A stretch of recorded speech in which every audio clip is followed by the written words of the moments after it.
Aaron, as the playoffs begin, how driven are you to win a world championship? This is, I'm excited. That's for sure. Definitely driven, just like everybody else in this room. Had quite a few opportunities the past couple of years to, go out there and win a World Series, and we've come up short. So I think every single one of those times that we've, kind of fallen on our face has been definitely a learning experience for me and a lot of guys in this room. And we're just excited to get back out there and, hunt it down this year. I'm also excited that we got quite a few guys that this is their, first time getting into the postseason and getting a chance to play some meaningful games. So it's an exciting time and a lot of buzz in that clubhouse right now. So we're just ready to get rolling for tomorrow. We'll go over the second row. Aaron, while you were chasing history, it felt like the expectation was every at-bat, people had their phones out and they wanted to see a home run. Is there a part of you that's relieved that is no longer the expectation? Well, I like having everybody on their feet. I love, hearing the stadium kind of go crazy when you're walking up to the plate. I'm relieved that it's over with, so that we can kind of go back to focusing on, playing a game and winning a ball game. It was a little strange there for a while.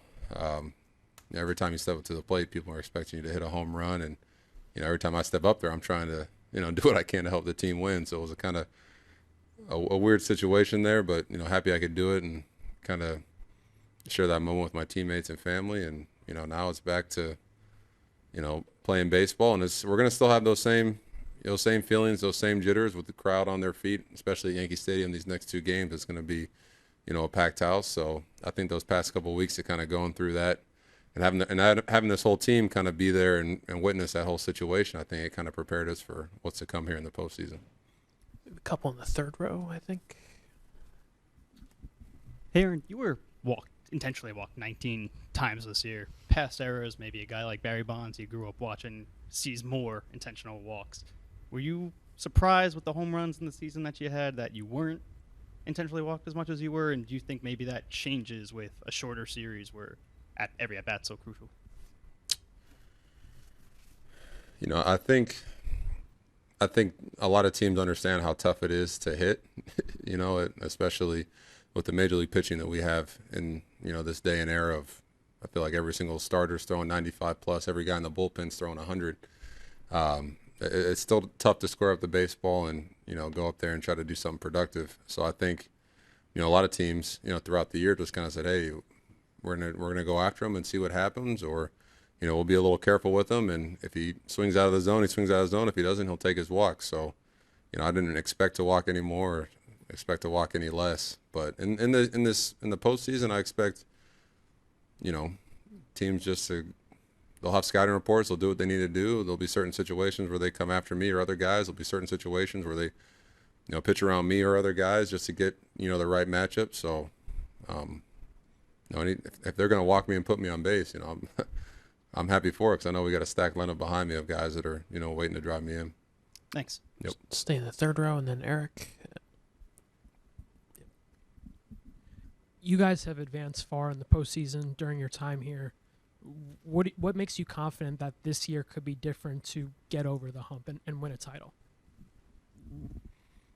Well, I feel like in years past, we've just kind of lacked, having some of the, top end starting rotation pitching. And I feel like, a couple of years ago, we went out and got Garrett Cole, watching what Nestor Cortez has developed into these past couple of years, getting Severino back healthy. And, we saw what he did his last start in Texas. It's impressive. I can go on and on about our starting pitching, and then, hand it off to our bullpen. It makes for a short game. So I think, besides what our offense is capable of doing every single night, which we showcased all year long, I think when it comes down to it, it's defense and starting pitching that's going to win you games in October. And, it's something that we definitely specialize in. And, we got some dogs out there on the mound that are ready to show what they can do.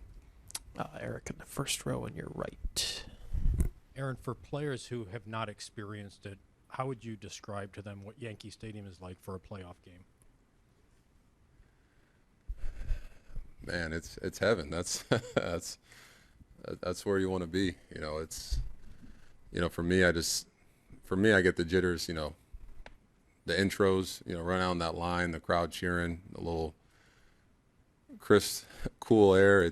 There's nothing like it. You can't hear the roll call. Even when I'm in right field, right next to the bleacher creatures, I can barely hear what they're saying out there. It's so loud, and but when it comes down to it, you just and you got to embrace it and enjoy every single moment. Because that's we're still playing the same kids game that we've been playing all year. Still going to go out there and do the same thing we've done for 162 games. So, for the guys that haven't been there or, experienced it, it's, hey, soak it in, realize and acknowledge that you are going to be a little nervous. You are going to have some butterflies in your stomach, but, if you prepared the right way, did what you need to do pregame, and now it's time to go out there and embrace those moments and have fun with it and just play ball. Brian in the second row on your left. Along those lines, Aaron, the atmosphere here has been a little weird, and everybody focused on your at bats only. What are you hoping it looks, feels, and sounds like tomorrow? Just like all the other postseason games we've had here, just loud, fans on their feet from the very first pitch till the last out, constant noise, and I think the fans they're going to show out in numbers, just based on what we did all year, staying in first place, winning our division. Not winning a World Series for quite a few years. I think the fans are hungry just like we are for a championship. So, they're a big part of this whole thing for us. They're out there battling with us every single pitch, and when they bring the energy, us as players, we feel that and we feed off of it. So, we're just all looking forward to, putting on a good show for them in this postseason. We'll stay over here with Ron. A lot of times we see before an at bat, especially when the other team's in the bullpen, you reviewing things on the iPad. What are you looking to pick up? The release point, the ball spins out in that minute or two. What knowledge do you get? Well, you write down.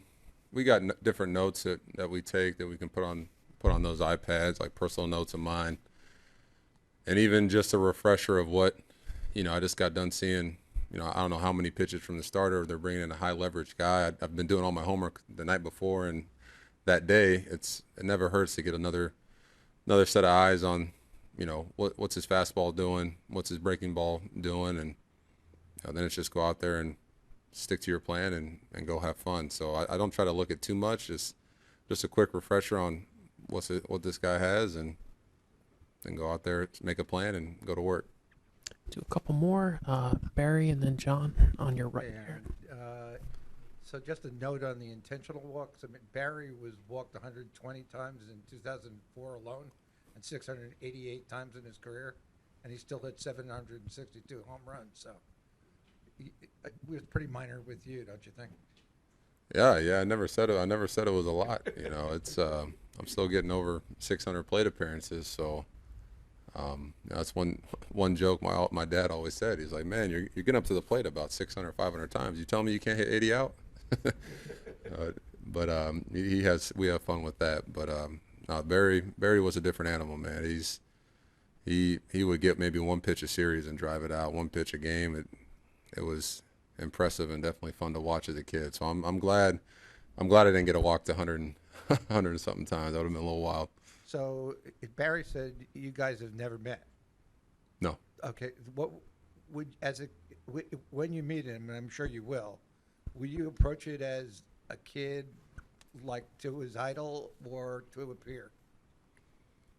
Well, definitely as an idol. I got respect for the guys that came before me and played this game before me and everything they've done. So I definitely see it as, approaching an idol, and I pick his brain a little bit and, just any tips I could get on, how he made this game look so easy. It could be even, defensive stuff, because the amount of Gold Gloves he's won out there in left field. So, whenever I get a chance to meet him, we'll have a lengthy conversation. That's for sure.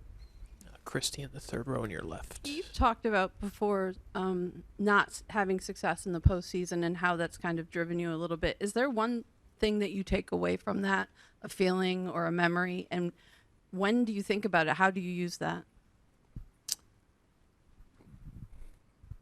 Well, the worst feeling in sports, besides, having to walk off that field, either getting walked off or losing the game, is coming back into the clubhouse and just having that that silence. Like, you don't know what to say. You don't know what to do. It's like I've been working my butt off since, the November of the year before to get to this spot, and also now you're telling me it's over with. I got to go home, So it's just that feeling of, shoulda, coulda, woulda. You're thinking back, well, if I would have done this, if I could have done that, we would have been in a better spot.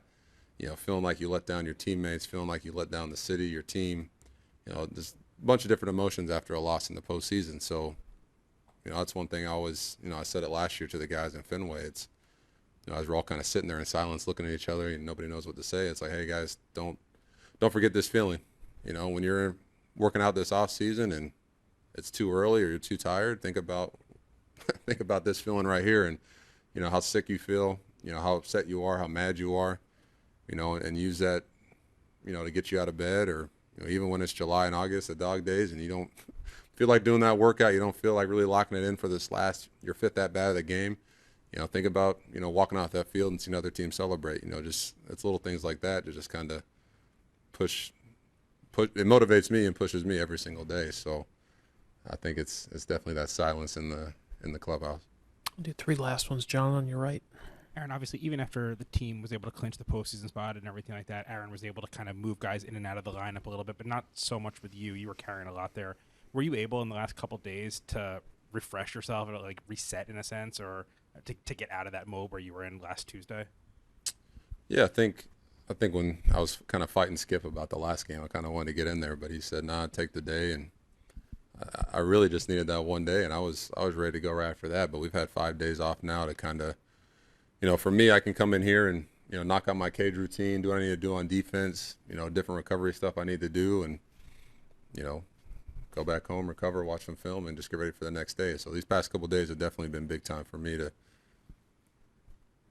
just get my body right for this stretch we're about to go on. We'll stay in that same road to the right. First of all, congratulations. 62 don't happen. It's a lot of time. When you look back 5 years ago, right now, and then be with Cleveland, mostly all the time when the Yankees face the Cleveland postseason, they dominated.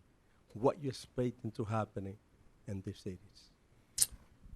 Well, first off, thank you, and it's gonna be a tough series. We've battled these guys, earlier in the year at our place, and then we went to them a little bit later in the year, and it was a dogfight back and forth. They got a young team that, they got a lot of young, fast players offensively that, work a great at bat.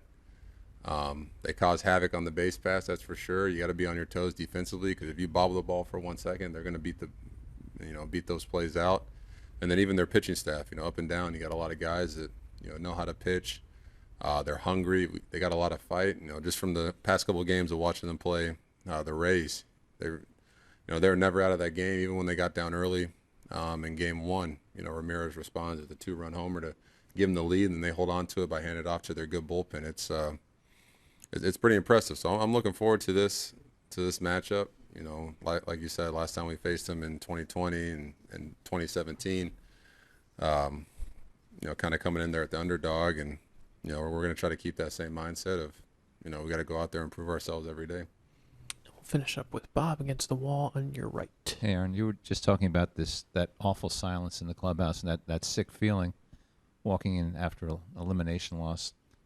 What does it feel like after the 6th or 7th year of that? And because you are the centerpiece of this offense, do you feel a greater responsibility to not let that happen again?